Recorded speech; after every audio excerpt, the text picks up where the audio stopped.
ఈ రోజు లోకేష్ గారిని మీరు చూశారు, 6 శాసనాలు ప్రవేశపెట్టాడు.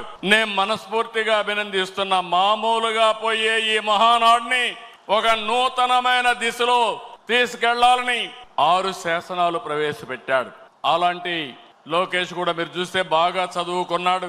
చదువుకొని వచ్చి ఆయనకుండే నాలెడ్జిని ఇక్కడ ఉపయోగిస్తూ, టెక్నాలజీ గాని నాలెడ్జిని ఉపయోగిస్తూ ఒక నూతనమైన విధానానికి శ్రీకారం చుట్టాడు.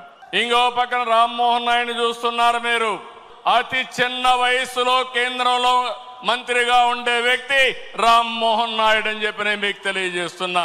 అదే మరి ఏ పార్టీ కూడా చెయ్యలేదు. ఒక సాధారణమైన కార్యకర్త కొడుకు వెంకట్రాజు, ఆయన్ని ఎమ్మెల్యేగా చేశాం.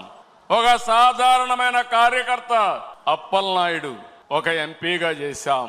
మొన్నటి వరకు మీ దగ్గర కూర్చున్న వాళ్ళు ఇప్పుడు ఎమ్మెల్యేలుగా వేదిక మీదకి వచ్చారు. ఇది ఒక చరిత్ర.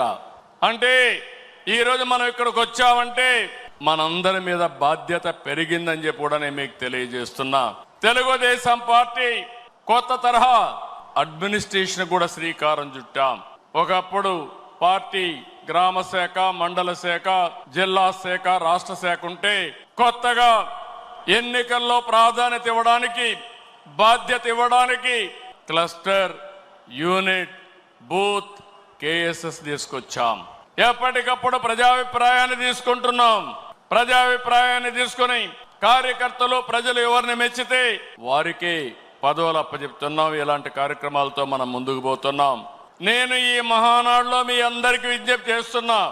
43 సంవత్సరాలుగా తెలుగుదేశం పార్టీ జెండా రెపరెపలాడుతా ఉందంటే దానికి కారణం త్యాగాలు చేసిన మీరేనని చెప్పి మరొక్కసారి విజ్ఞప్తి చేస్తున్నా.